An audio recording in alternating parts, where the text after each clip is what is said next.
বাংলাদেশের অনেক পরিচয়, তো অন্য সব পরিচয় বাদ দিয়ে আজকে বাংলাদেশ সিঙ্গাপুর ম্যাচের আগে যদি আমি কথা বলি, আমরা বলতে পারি হামজার বাংলাদেশ। একজন খেলোয়াড় মার্চ মাসে প্রথম বাংলাদেশে জার্সি গিয়ে খেলেছেন, এরপর ভুটানের সঙ্গে একটা প্রীতি ম্যাচ খেলেছেন, মাত্র 2টো ম্যাচ খেলেছেন বাংলাদেশের জার্সি গায়ে, এবং তার বেড়ে ওঠা হচ্ছে ইংল্যান্ডে। তিনি বাংলাদেশি অবশ্যই, তার বাবা মা সূত্রে তিনি বাংলাদেশি নাগরিকও।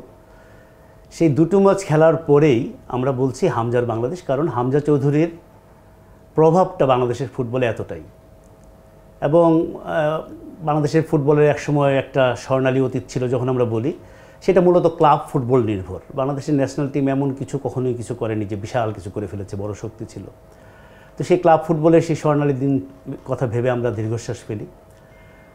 ন্যাশনাল টিমের কথা যদি বলি, বা এই যে ফুটবলের মাঝখানে যে একটা বড় লম্বা সময় ফুটবল আমরা বলি যে মৃতপ্রায় কোরামিন দিয়ে রাখা হয়েছে, বাংলাদেশের ফুটবল টিম করে জ্বলছে, সেই সব কথা যদি মনে রাখি, যে হামজা চৌধুরীর বাংলাদেশ বলছি বা হামজার বাংলাদেশ বলছি, আজ থেকে অনেক দিন পরে হয়তো আমরা হামজার আগের বাংলাদেশ, হামজার পরের বাংলাদেশ এই নিয়ে আলোচনা করতে পারি, কারণ এটা একটা সময় পরিবর্তন, দিক পরিবর্তন। আমি যদি আরেকটু কি বলবো, কথাটা বেশি হয়তো হয়ে যাবে একটু, কিন্তু আবার বলেও ফেলতে পারি যে যুগ বদলের একটা সন্ধিক্ষণ বলতে পারি। এটা হয়তো আমরা বুঝবো 5 বছর 10 বছর পরে। তো হামজা চৌধুরীর বাংলাদেশের জার্সি গায়ে মাঠে নামাটা যদি এত বড় ঘটনা হয়, বা সামনে এটার প্রভাব এত সুদূর প্রসারী হতে হয়, এত গুরুত্বপূর্ণ হয়, তো এটা নিয়ে আমাদের একটু মনের মধ্যে প্রশ্ন জাগা স্বাভাবিক যে হামজা চৌধুরী ইংল্যান্ডে খেলছিলেন, তিনি লেস্টার সিটিতে খেলতেন, তারপরে তিনি ধারে শেফিল্ড ইউনাইটেডে খেলেন এখন। তো সেই ইংল্যান্ডে বেড়ে ওঠা, ইংল্যান্ডে খেলা, ইংল্যান্ডের আন্ডার-21 ন্যাশনাল টিম তিনি খেলেছেন। আন্ডার-21 ন্যাশনাল টিম মানে হচ্ছে ন্যাশনাল টিমের ঠিক আগের ধাপটা। সেই ছেলেটা বাংলাদেশে এলেন কীভাবে, বাংলাদেশের হয়ে গেলেন কীভাবে, এসে উল্টা আমরা বলছি হামজার বাংলাদেশ, এটা কীভাবে হলো? সেটা অনেকগুলো ঘটনা মিলেই হয়েছে। তবে আমি যদি একটা পয়েন্ট সিঙ্গেল আউট করতে চাই, যে এটা শুরু কোথায়, সেই শুরুটা আসলে রাশেদুল ইসলামের মাধ্যমে। আসলে ঠিক। আচ্ছা রাশেদ, আপনি কথা বলার আগে আমি বলি কেন শুরু, কারণ আপনাকে ব্যাখ্যাটা দিতে গেলে আপনারই হবে, আপনার নিজের কথা বলতে হবে। আমি আপনার কথা একটু বাড়িয়ে বলতে পারবো, আপনি যেটা পারবেন না। সেটা রাশেদ, ওরা পরিচয় হচ্ছে ন্যাশনাল টিমের ক্রিকেটার ছিলেন। কেন বললাম ক্রিকেটার জানেন? কারণ এখন সব আলোচনা হচ্ছে যে ক্রিকেট তো এখন নিচে চলে যাচ্ছে ফুটবল। আমি বুঝি না, দুইটা খেলা তো পাশাপাশি থাকতে পারে, তাই না? অবশ্যই পারে। এটাই আমরা ফুটবলও ভালোবাসি, ক্রিকেটও ভালোবাসি, সব খেলাই ভালোবাসি, যে খেলা ভালোবাসি। উনি 2009 সালে জাতীয় ফুটবল দলে 2টো ম্যাচ খেলেছেন। তারপর তিনি সাংবাদিকতা করেছেন, প্রথম আলোর সাবেক সাংবাদিক, আমার সাবেক সহকর্মী। এখন তিনি কোচ হিসেবে কাজ করছেন, কন্ডিশনিং কোচের দিকে ওনার ঝোঁকটা, ওইদিকে কোর্স করছেন। একটা টিমের, একটা বাংলাদেশের টপ লেভেলের একটা টিমের, প্রিমিয়ার লিগের একটা টিমের তিনি ম্যানেজার ফোর্টিস। তো রাশেদের সঙ্গে হামজার যোগসূত্রটা এই কারণে যে হামজাকে নিয়ে বাংলাদেশে কোনো গণমাধ্যমে সম্ভবত প্রথম নিউজ কিন্তু 19-এ ছাপা হয়েছিল, 19 জুলাই মাসে, যে উনি হামজার সঙ্গে কথা বলে রাশেদ লিখেছিলেন যে হামজা বাংলাদেশের জার্সি পরে খেলবেন কিনা, এরকম একটা আলোচনা তিনি তুলে দিয়েছিলেন। আপনি যদি বলেন রাশেদ এইটা মাথায় আসলো কেমন, হামজার খবরটা আপনি কীভাবে পেলেন? তারপরে হামজা তখন ইংল্যান্ডের আন্ডার-21 খেলে ফেলেছেন, ইংল্যান্ডের হয়ে খেলবেন স্বপ্ন দেখছেন, সেইখানে আপনার কিভাবে সাহস হলো তাকে বলা যে বাংলাদেশের হয়ে খেলবেন কিনা? আমি সাহস থেকেই শুরু করি দাদা। সেটা হলো হামজার সঙ্গে আমার যেদিন প্রথম কথা হলো সেটা হলো 2019 সালের 4 জুলাই। আমার এখনও মনে আছে, ও সোমবার দিন আন্ডার-21 ইউরো চ্যাম্পিয়নশিপ খেলে দেশে ফিরছে, ইংল্যান্ডে ফিরছে ইতালি থেকে মাত্র। তার 2 দিন পরে, মানে তার গায়ে যখন ইংল্যান্ডের জার্সির গ্রান লেগে আছে, সেই অবস্থায় আমি তাকে জিজ্ঞাসা করা, তখন বাংলাদেশের র্যাঙ্কিং 188, 188 র্যাঙ্কিং, আর একটা দেশের হয়ে খেলবেন কিনা জিজ্ঞাসা করা আসলে খুবই দুঃসাধ্য ছিল। এখন যদি আমি চিন্তা করি, তবুও আমি সবসময় যেটা চাইতাম যে বাংলাদেশ, আমি নিজে যেহেতু ফুটবলার ছিলাম, তো বাংলাদেশের ফুটবলকে কীভাবে গ্লোরিফাই করা যায়, কীভাবে ভালো খবর মানুষকে দেওয়া যায়, এই বিষয়গুলো আমাকে খুব বেশি কাজ করতো। তো আমি সামাজিক যোগাযোগের মাধ্যমে জানতে পারি যে হামজা একটা প্লেয়ার, যেখানে বাংলাদেশি বংশোদ্ভূত, এবং আমরা নিজেরাই দেখতেছি সেই তখন লেস্টার সিটির প্লেয়ার। আমি খুব যে কোনোভাবে চেষ্টা করতে থাকলাম কীভাবে আমি তার সঙ্গে যোগাযোগ করতে পারি, তার বাংলাদেশের মানুষের যে আগ্রহ তাকে নিয়ে আমরা ফেসবুক খুললে আমরা দেখতে পারতাম যে এই ছেলেটা ঝাঁকড়া চলে ছেলেটা যে বাংলাদেশের এই আলোচনাটা শুরু হয়। তো আমি যোগাযোগ চেষ্টা করতে একটা সময় সফল হয়ে যায়, ইভেন ওর বাবার সঙ্গে যোগাযোগ করি। ওর বাবা প্রথম যোগাযোগটা ওর বাবার সঙ্গে হামজা চৌধুরীর বাবার সঙ্গে, এবং একই সঙ্গে আমাকে বলতেই হবে যদি তার বাবা দেওয়ান মোর্শেদ চৌধুরী না চাইতেন হামজা কখনোই বাংলাদেশ হইতেন না। সে খুব করে চেয়েছেন যে হামজা বাংলাদেশের হয়ে খেলুক, কারণ ভদ্রলোক সিলেটের বাহুবলের বাড়ি, বাংলাদেশে নিয়মিত যাতায়াত আছে তার ওই হৃদয় বাংলাদেশটা তার হৃদয় আছে, এবং সেই কনভিন্স করছে। আমি যেহেতু শুরু থেকে বিষয়টা জানি, সেই হামজাকে কনভিন্স করছে যে বাংলাদেশে তুমি খেলো। তো আবার সেখানে ফিরে যাচ্ছি।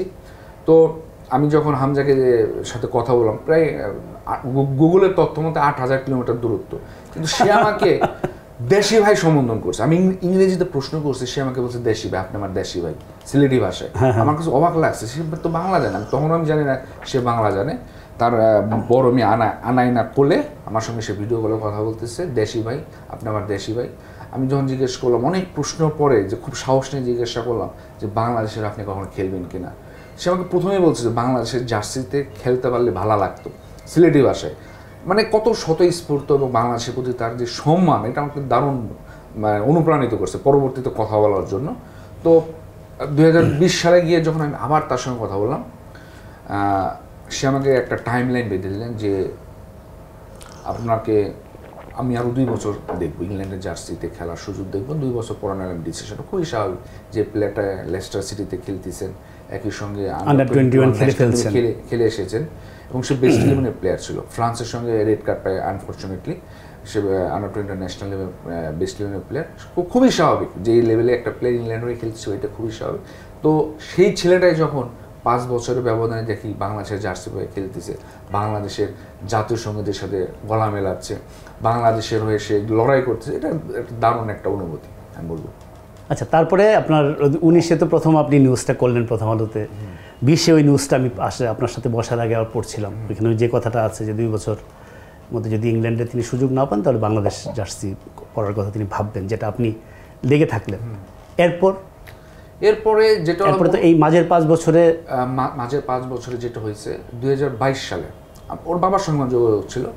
22 সালে এসে আমি বাফুফের সঙ্গে কথা বলি, তৎকালীন জেনারেল সেক্রেটারি সোহাগ ভাই, তখন ন্যাশনাল টিম ম্যানেজমেন্ট কমিটির সভাপতি ছিলেন নাবিল ভাই। সোহাগ ভাইকে আমি বিষয়টা বোঝাই, তখনও বাফুফের বিষয়টা সম্পর্কে এতটা অবগত না যে একটা একটা প্লেয়ার বাংলাদেশে খেললে কতটা চেঞ্জ হতে পারে। তখন সোহাগ ভাইকে আমি যখন বিষয়টা বোঝানো যে ভাই একটা প্লেয়ার কিন্তু পুরো দলের অ্যাটমসফিয়ার চেঞ্জ করে দিতে পারে, মানদণ্ডটা অনেক উপরে নিয়ে যেতে পারে। সোহাগ ভাইকে আমি হামজার বাবার নাম্বার দিলাম, একই সঙ্গে হামজার বাবাকে আমি বললাম যে বাফুফের থেকে আপনাকে ফোন করতে পারে, আপনি কাইন্ডলি একটু কোঅপারেট করবেন। তো এটাও পরের ব্যাপার। তো গত বছর একটা জায়গায় সালাউদ্দিন ভাই একটা কমেন্টস করছেন, বাফুফের তৎকালীন সভাপতি, আমি দেখলাম ভিডিও ক্লিপ, আমার আগ্রহ প্রকাশ করে না, এটা হয়তো একটা বলা, কিন্তু সে তো অবশ্যই একটা, যেহেতু একটা বাফুফের সভাপতি, সে তো মানে প্রকাশনে কিছু বলবে না। তো হামজার বাবার আমাকে ফোন দিলেন যে আপনি আমাকে বললেন যে বাফুফের থেকে যোগাযোগ করবে, এখন আবার তারা এই কথা কেন বলতেছে। আমি পড়ে গেলাম মাঝখানে, যেটা আমি বুঝতে পারলাম, আমি পড়ে গেলাম মাঝখানে। তবে যাক, শেষ পর্যন্ত যে একটা আগ্রহটা তো মিউচুয়ালি হইতে হবে। তো হামজার বাবা কিছুদিন আগে বিকেএসপিতে গিয়েছিলেন, তো বিকেএসপি ডিজির সঙ্গে যখন পরিচয় হচ্ছেন, আমি ওখানে বলতেছে উনি কিন্তু হামজাকে আনছেন, উনি হামজার সাথে প্রথম। আমি তো এই জন্যই আপনার সাথে কথা বলছি। আমার কাছে তখন তার আগ পর্যন্ত আমার কাছে আসলে আমার ওইরকম কিছু মনে হয় না, বাট হামজার বাবা যখন বিকেএসপির ডিজি স্যারকে বলতেছেন যে এই ভদ্রলোকই যে কিনা হামজার সাথে, দর্শকদেরকে জানিয়ে দিয়ে প্রসঙ্গক্রমে যে রাশেদ আবার বিকেএসপির ছাত্র, সবকিছু মিলিয়ে তো এটা একটা জন্য খুব স্মরণীয় একটা মুহূর্ত। তো হামজার বাবা আমাকে ভীষণ পছন্দ করেন। আরো অনেক ব্যাপার আছে, মাঝখানে অনেক কিছু ঘটছে, যে শেষ পর্যন্ত হামজা বাংলাদেশে সবচেয়ে বড়। হামজা যখন ফাইনাল হয়ে গেল বাংলাদেশে খেলবেন এবং তিনি আসার পরে যেটা হয়েছে, এটা তো আসলে রকস্টারদের নিয়ে এরকম হয়, মানে যে সারা দেশ তাকে নিয়ে যাওয়া হয়েছে, আমাদের সংবাদ মাধ্যম বলেন, সাধারণ মানুষ বলেন, ইভেন স্যার বাড়িতে সেই সিলেটের বাহুবলের কথা বললেন, স্নানঘাট মনে হয় জায়গাটার নাম, ওইখান পর্যন্ত আমাদের প্রথম আলোর সাংবাদিক গিয়েছে, বাংলাদেশে এমন কোনো মিডিয়া নাই যে যায় নাই।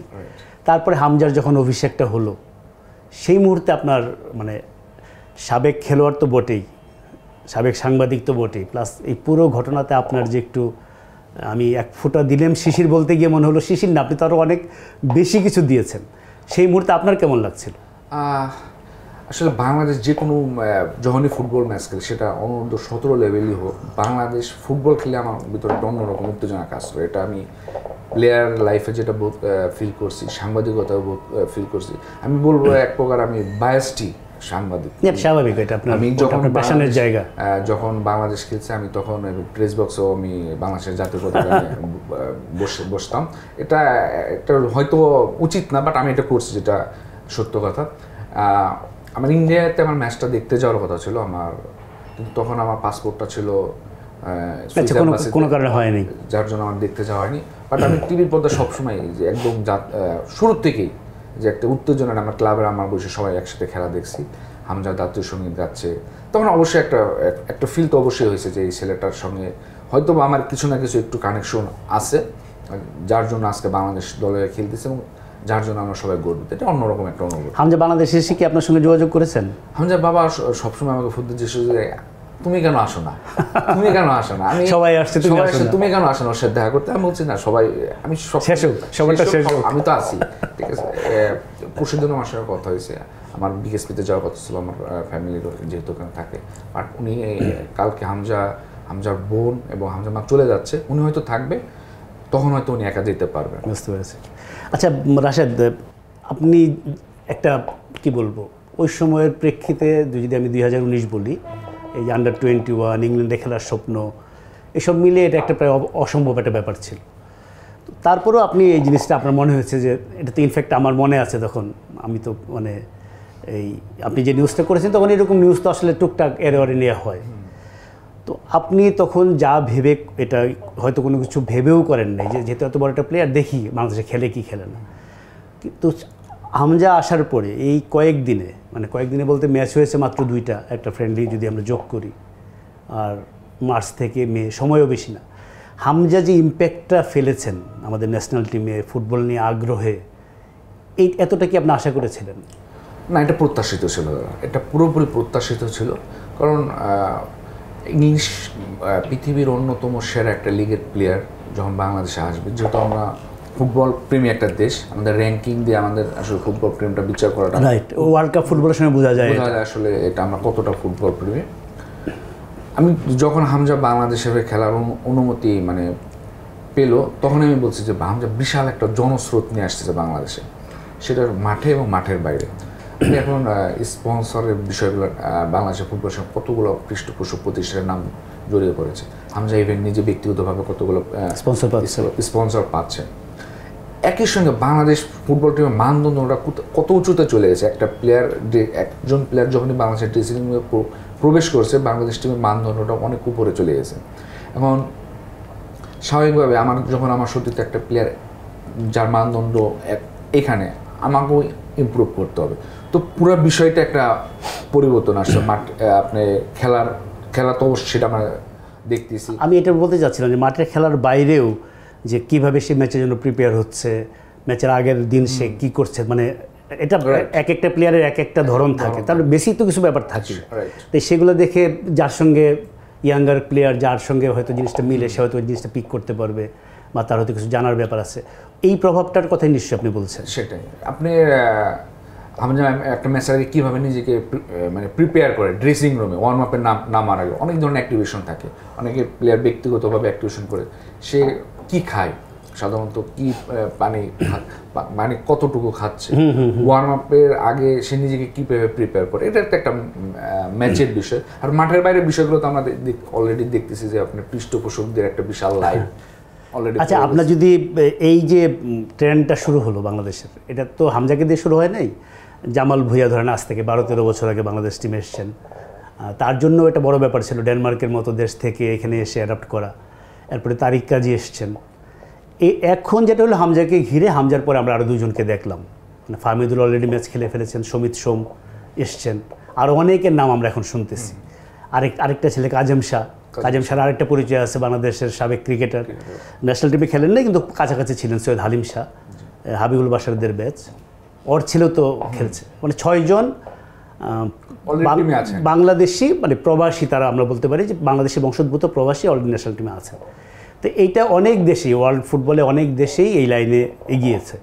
এবং গত ওয়ার্ল্ড কাপে ধরেন সেন্সেশন মরক্কো, আমরা যদি হিসাব করে দেখা যাবে যে কার কোথায় জন্ম এরকম লিস্ট করতে গেলে আপনি 12-13টা দেশের নাম পেয়ে যাবেন। তো এটা আনইউজুয়াল কিছু না, কিন্তু ওভারঅল এটা আসলে কি বাংলাদেশের যেটা তর্কটা সাবেক কিছু খেলোয়াড় তুলেন যে এটা দিয়ে বাংলাদেশের ফুটবলের লং টার্ম কোনো হবে না। আমি আলোচনা যেতে যাচ্ছি না, শর্ট টার্মে তো হচ্ছিল না। ফার্স্ট তো ফুটবলটাকে যা মানুষের আগ্রহটা কমে গেছে, ওই আগ্রহটা জাগানোটা বড় কারণ ছিল। এখন হচ্ছে এটা বাফুফের দায়িত্ব, আমাদের ফুটবল নীতি নির্ধারকের দায়িত্ব, এই যে নতুন করে যে ফুটবল নিয়ে মানুষের আগ্রহটা তৈরি হয়েছে এইটাকে কীভাবে তারা কাজে লাগাবে, কীভাবে দেশের ফুটবলটাকে ফাইনালি তো গিয়ে দেশের ফুটবলে কাজ করতে হবে। তা আপনি এই যে বাইরের প্লেয়ার, নিজের ন্যাশনাল টিমের প্লেয়ার ছিলেন, আপনি একজন স্থানীয় প্লেয়ার, আপনি চিন্তা করেন আপনি 2009 সালে আপনি ন্যাশনাল টিমে খেলছেন, বাইরে থেকে এরকম 4-5 জন প্লেয়ার আসছে, আপনার জায়গা আনসার্টেন এবং আপনি হয়তো দলে জায়গা পাচ্ছেন না ওই জন্য। এইটাকে আপনি কীভাবে দেখেন? আমি এটাকে একটা সুস্থ প্রতিযোগিতা হিসেবে আমি মনে করি, যে আমি বরঞ্চ মনে করি যে আমার প্রতিদ্বন্দ্বী প্লেয়ার যদি অনেক ভালো হয় তা আমাকেও তো আমার নিজের আপগ্রেড করতে হবে, উন্নত করতে হবে, তার সঙ্গে আমার প্রতিদ্বন্দ্বী করতে হবে, তার সঙ্গে আমার মানায় নিতে হবে, এটা একটা বিষয়।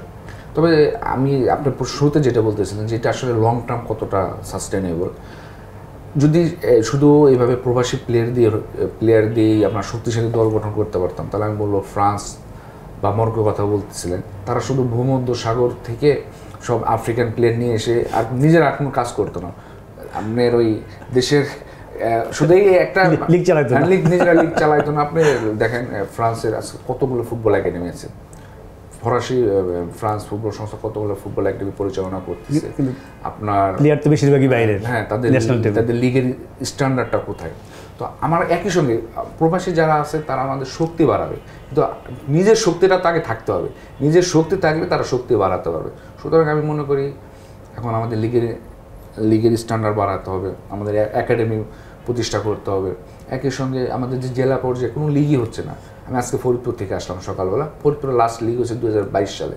তো যতই হামজারা আসুক, হ্যাঁ একটা পর্যায়ে পর্যন্ত তারা আমাদেরকে হেল্প করতে পারবে, কিন্তু লং টার্মের জন্য আমাদেরকে এই কাজগুলো না করতে পারলে এই যে হামজাদের আশাটা এরা আমরা খুব ভালোভাবে কাজে লাগাতে পারবো না।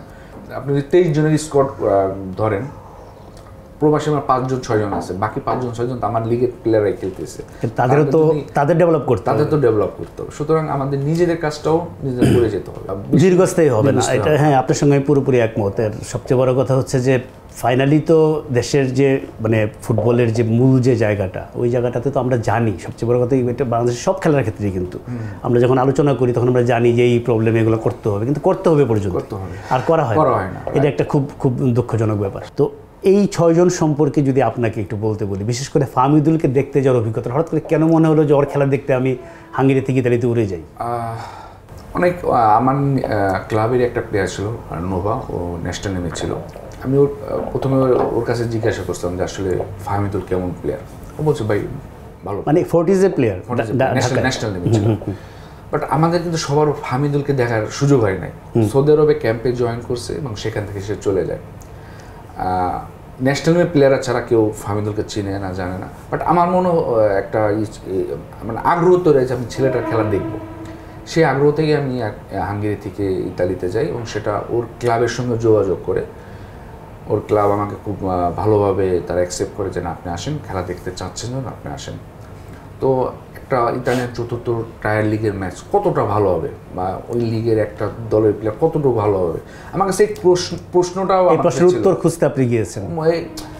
হ্যাঁ, ইতালি ওয়ার্ল্ড কাপ চ্যাম্পিয়ন, তাদের 4th বিভাগের লিগ ভালো হবে, কিন্তু কতটা ভালো। বাট আমি গিয়ে মানে আসলে দাদা মানে খুব মানে সারপ্রাইজ যে একটা দেশের 4th বিভাগের লিগের মান এত উঁচু, ওই ইন্ডিভিজুয়াল প্লেয়ারদের কোয়ালিটি মান এত উঁচুতে। ইভেন ফাহমিদুলের যে ম্যাচটা দেখি, ফাহমিদুলের টিম 10 নম্বর এবং ওই টিমটা রেলিগেশন 18 নম্বরের কনফার্ম রেলিগেশন, 4th ডিভিশনেরও টপ টিম না। সুতরাং সেই একটা ম্যাচ কত মানে তার হাই ক্লাস হতে পারে, ইন্টেন্সিটি কীরকম, প্লেয়ারদের ইন্ডিভিজুয়াল ট্যাকটিক্যাল ভেরিয়েশন কত দুর্দান্ত। তখন আমি মানে আমি তাদেরকেও জানাই। ইভেন কাবরেরার সঙ্গে আমার ব্যাপারে আলোচনা, কাবরেরা তখন স্পেনে, কাবরেরাও নিজেও আমার সঙ্গে আলোচনা হয়েছে বিষয়টা নিয়ে, তার কোচিং স্টাফ। বাট আমি আবারও বলতেছি যে আসলে একটা চতুর্থ বিভাগের লিগের মান কতটা উঁচুতে, বা ওই টিমে যারা ইন্ডিভিজুয়াল যারা প্লেয়ার আছে তারা সবাই বাংলাদেশ জাতীয় দলে খেলার ক্যাপাবিলিটি রাখে, নিঃসন্দেহে। না, এটা খুবই এবং সেটা লাস্ট ম্যাচে ভুটানের সঙ্গে ফাইনালে সেটা অলরেডি প্রুভড। হ্যাঁ, জিনিসটা ওইটাই যে আমরা যেটা টপ ফুটবলিং নেশন যদি বলি, তাদের আপনার 4th ডিভিশন বলেন বা ইভেন এর নিচেও যদি থাকে, কারণ ওই দেশে তো আমাদের ন্যাশনাল টিমের চেয়ে প্রবাবলি কয়েক হাজার বেটার প্লেয়ার। হ্যাঁ, আরেকটা কারণ শুধু তো একটা চতুর্থ বিভাগে শুধু ইতালিয়ান প্লেয়াররা খেলতেছে না, বাইরের প্লেয়ার, ইউরোপিয়ান পাসপোর্টধারী সবাই, যে কেউ খেলতে পারে, যে কেউ একটা আপনার লোকাল প্লেয়ার হিসেবে খেলতেছে। ওদের টিমে সম্ভবত ল্যাতিন প্লেয়ার আছে 3-4টা যারা অলরেডি ইউরোপিয়ান পাসপোর্টধারী। ইতালিয়ান প্লেয়ার খুবই কম, যার জন্য লিগটা এত প্রতিদ্বন্দ্বিতাপূর্ণ এবং এতটা জাঁকজমক। আর সমিত সোম আর সামিত তো অলরেডি কানাডিয়ান প্রিমিয়ার লিগ খেলছে, কানাডা ওয়ার্ল্ড কাপ খেলা। তার আগে ও তো কানাডা ন্যাশনাল টিমে দুটো ম্যাচ কানাডা ন্যাশনাল টিমও খেলছে, তার আগে সে মেজর লিগ সকার খেলছে। তো এগুলো টপ লিগ। হামজার পরে কোয়ালিটির দিক দিয়ে অবশ্যই সামিত সোম। আচ্ছা। তো আমরা কি এই পুরো আলোচনাটা শেষ দিকে চলে আসছি। আমরা পুরো এই যে বাংলাদেশের ফুটবলে প্রবাসী ফুটবলারদের, বাংলাদেশি প্রবাসী ফুটবলারদের যে একটা স্রোতই বলবো, যদি 11 জনের মধ্যে 6 জন ফার্স্ট 11-এ থাকে, এটা তো একটা মেজরিটি হয়ে গেল। এবং এটা নিয়ে ভারতের আমি কিছু পত্রপত্রিকা লেখালেখি করছিলাম, ওদের এই আইনটা বোধহয় একটু ঝামেলা আছে, একসঙ্গে দ্বৈত নাগরিকত্বের সুযোগ নেই বলে তারাও কিন্তু এরকম লাইনে চিন্তা করছিল। কারণ ভারত এত বড় দেশ, ফুটবল নিয়ে এত কিছু করেছে, র্যাঙ্কিংয়ে হয়তো আমাদের চেয়ে একটু এগোনো, কিন্তু ওই অর্থে তো বড় কিছু করতে পারেনি। তো বাংলাদেশে যে এটা শুরু হলো, এটার পিছনে আমি মনে করি জামাল ভুঁইয়াকে আমরা একটা থ্যাংক ইউ দিতে। হ্যাঁ, অবশ্যই তাকে সে একটা থ্যাংক ইউ অবশ্যই পাবে। এই স্রোতটা শুরু করার মূল কারিগর তাকে আমি বলবো যে প্রথম কে, অবশ্যই জামাল ভাই থ্যাংক ইউটা পাবে। তাহলে আমরা আজকে এখানে শেষ করি। আমি যতবার হামজাকে দেখি আপনার কথা মনে পড়ে, এই কারণে আপনার সঙ্গে আলোচনাটা করলাম যে এটা আসলে কারো না কারো উছিলায় হয়। আপনি সাংবাদিক হিসাবে আপনার যে কিউরিয়াসিটি আছে, আপনি তো বুরু জায়গারও ইন্টারভিউ করেছিলেন। আমার মনে আছে যে আপনি আর্জেন্টিনার সেই 86 বিশ্বকাপের প্লেয়ার ম্যারাডোনার সতীর্থ। আপনি প্রথম যখন বললেন যে বুড়ো জায়গার ইন্টারভিউ করেছেন, আমি ভাবছি কী বলবো, পরে তো সেই ছবি দেখলাম, সেই বিশাল করে ছাপা হলো। আপনার এই দিকে একটা সবসময় আগ্রহ ছিল, সেই আগ্রহটাই হয়তো হামজার ক্ষেত্রেও অনুদিত হয়েছে এবং বাংলাদেশের ফুটবলে লাভ হয়েছে। এটা আমি নিজেও একটু বলতে চাই, যেটা আসলে প্রথম আলোর পরিবেশের প্রভাব, প্রথম আলো স্পোর্টসের পরিবেশের প্রভাব, যে সবসময় নতুন কিছু উপহার দেয়, যে নেক্সট হোয়াট ইজ নেক্সট। আজকে ভালো কিছু করলাম, ওটা না কোনো সন্তুষ্টির কোনো সুযোগ নেই, হোয়াট ইজ নেক্সট। তো এই যে নতুন কিছু জানানো, বা আপনি যদি তারা আপনার কথাও যদি বলি, স্পোর্টস এডিটর হিসেবে আমাদের সম্পাদক মোদি স্যারের কথা যদি বলি, সে এক তার তো একটা সিগনেচার টাইপ কিছু কোশ্চেন আছে যে বাংলাদেশের ফুটবল নিয়ে আপনি এমন একটা কথা বলেন, আমাকে একটা তথ্য দেন যেটা আমি আগে কখনো শুনিনি। তেমন প্রতিদিন এমন তথ্য আমি কোথায় পাবো? তা আমাকে স্বাভাবিকভাবে আমাকে খুঁজতে হতো, প্রতিদিনই কিছু না দেখা হলে যেন কি বলতে হবে। হ্যাঁ, এটা মোটিভেশনের কথা বলার আগে আমাদের হোমওয়ার্ক করে যেতে হয় যে সর্বশেষ কি খেলা হলো, নতুন কিছু জানতে চাইবে। তো এই যে একটা তাগাদা দাও, পিছন থেকে সবসময় একটা তাগাদা দাও, নতুন কিছু জানা, দেশকে নতুন কিছু উপহার দাও, এটা আমি মনে করি এটা আমার এই প্রথম আলোর পরিবেশ থেকে। আচ্ছা, থ্যাংক ইউ। শেষ হওয়ার পরে শেষ প্রশ্ন, আপনি যে বললেন হোয়াট নেক্সট, প্রথমত সবসময় এটা চিন্তা করতে হয়। বাংলাদেশ ন্যাশনাল টিমের প্রবাসী বাংলাদেশি ফুটবলারদের প্রসঙ্গে যদি আমি এই প্রশ্নটা দিয়েই শেষ করি, হোয়াট নেক্সট বা হু নেক্সট? আমরা এখন জানি কিউবা মিচেল অলরেডি তার সব কিছু পেপার ওয়ার্ক অলরেডি ডান, সেই কিউবা মিচেলকে আমরা পেতে যাচ্ছি। তার সম্পর্কে যদি একটু বলেন। Cuba Mitchell already Sunderland, English premier লিগের ক্লাব সান্ডারল্যান্ড এই বছর প্রমোটেড হয়েছে, বাট সান্ডারল্যান্ডের সঙ্গে সম্ভবত তার চুক্তি শেষ বা তাকে ছেড়ে দিয়েছে এরকম একটা বিষয়। বাট তারপর একটা সান্ডারল্যান্ড টিমে একটা ছেলে এত বছর ছিল, আমাদের এই দক্ষিণ এশিয়ার জন্য সে বড় একটা নেক্সট কিউবা মিচেল। আমরা শুধু প্লেয়ার আনছি না, দেশও নিয়ে আসতেছি। রাশেদ, আপনাকে অনেক ধন্যবাদ, খুব ভালো লাগলো। ইনফ্যাক্ট হামজার এই স্টোরি যখন আপনি করেছিলেন প্রথম আলোর জন্য, তখন অত বড় ছিল না, সবাই ভাবছে এটা করার জন্য করেছেন যে একজন প্রিমিয়ার লিগের প্লেয়ার বাংলাদেশে আসবে কিনা জিজ্ঞেস করেছে, না উনি বলছে পারলে আসবো, ভদ্রতা করে যেটা বল। শেষ পর্যন্ত এটা সত্যি হয়েছে। আপনাকে অসংখ্য ধন্যবাদ। হামজাকে ধন্যবাদ। হ্যাঁ, হামজাকে ধন্যবাদ, উনি এসছেন বলে, কিন্তু আপনি তো চিন্তাটা তার মাথায় ঢুকিয়েছেন, তার মাথায় হোক তার বাবার মাথায় হোক। ভালো থাকবেন। ধন্যবাদ।